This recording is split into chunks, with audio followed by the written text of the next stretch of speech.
Inclusive is, again, a very important term. It's almost too weak for the value that it bears for me, and I like to use terms like universal.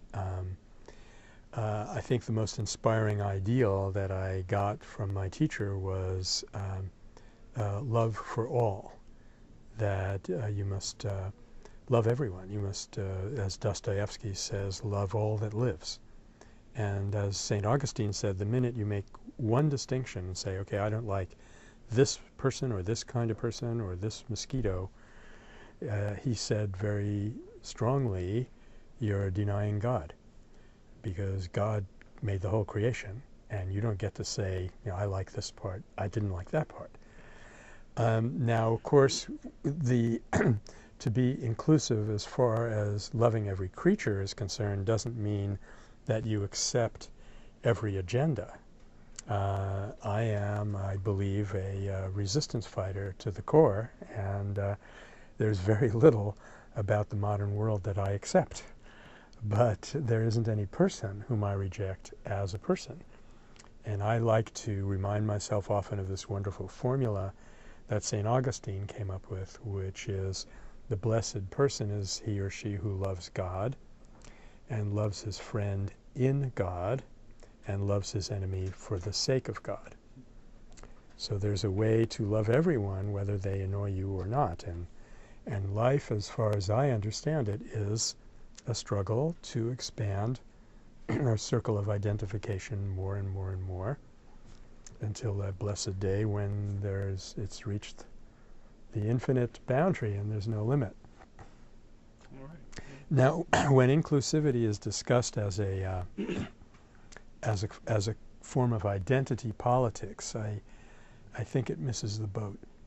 And I feel more and more strongly about that. I think that the new kind of spiritual politics that's trying to emerge wants to and must get past these issues of identity politics. Can you say more about that, what that means? It often ends up you're identified with a particular group that's been disenfranchised, and you end up in a us against them frame of mind, and you end up in a power struggle. Whereas real inclusivity, universal inclusivity, there is no power struggle. You're not struggling against anyone. You're struggling against some people's agendas, but not against them. And you're certainly not struggling for power. But by being authentic, you find yourself having a certain kind of power. And every time we pick a particular group to work for, somehow we end up losing the big picture. And I think the most recent example of that was the gay marriage thing. And I have to say, the minute that issue came up on the horizon, I said, the Democrats are finished. It's going to sink them. And that's exactly what it did. So it ends up, the search for inclusivity ends up being counterproductive when you don't go all the way with it.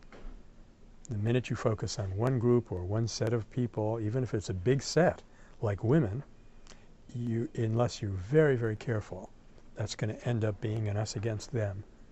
And you're going to be back in the same old kind of power struggle. Yeah, somehow the minute you focus on a particular group and say that you want this particular group to be enfranchised, to be empowered, somehow in the modern world that goes off the rails. And the next thing we know, we're being divisive. It's our group, even though we don't belong to it, we identify with it.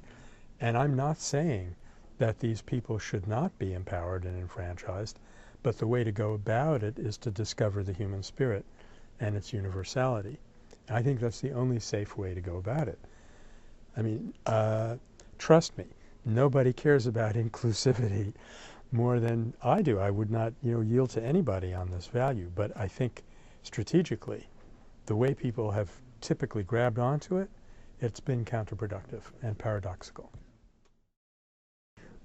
At the conclusion of World War II, there was a worldwide effort to come up with a document on human rights, which the UN eventually adopted. And I'm not saying that it wasn't a useful instrument. But it's interesting that when they brought this to Gandhi and said, if they're thinking, oh, surely he'll be the first person to sign this, say, will you sign I forget what they call it now, it wasn't a protocol or Universal Declaration of Human Rights. They said, you'll be thrilled, will you sign this? And he said no. He said, you bring me a Universal Declaration of Human Responsibilities and I'll be your man. No one will sign that thing faster than me. But again, it's like what we were saying about inclusivity. It's one of those funny things like happiness itself, which it seems the more we go after it, the more we lose it. And if you go after rights, you lose them. But if you go after responsibilities, you get the responsibilities and the rights. And one of the worst features of our virtualization of reality has been that people don't take responsibility for anything. And one of the first things that criminologists have discovered is that if you want to rehabilitate someone, you've got to make it possible for them to take responsibility for what they've done. And when you do make it emotionally possible for them, they actually are greatly relieved. Because nobody likes to be in denial. Everybody knows on some level that they're shutting out an important part of themselves. And I think as long as you have enough sort of robust faith in who you actually are, it can actually be liberating to take on responsibility. So I've differentiated responsibility from rights. I would also, of course, differentiate it from guilt. It has nothing to do with guilt. Guilt is paralyzing and debilitating. Guilt is where you say to yourself, there I go again, you know, that's me. Responsibility is where you say, okay, due to certain circumstances, I found myself doing this, but it's not me, and I'm going to repudiate it, and I'm going to take steps to see that I don't do it again.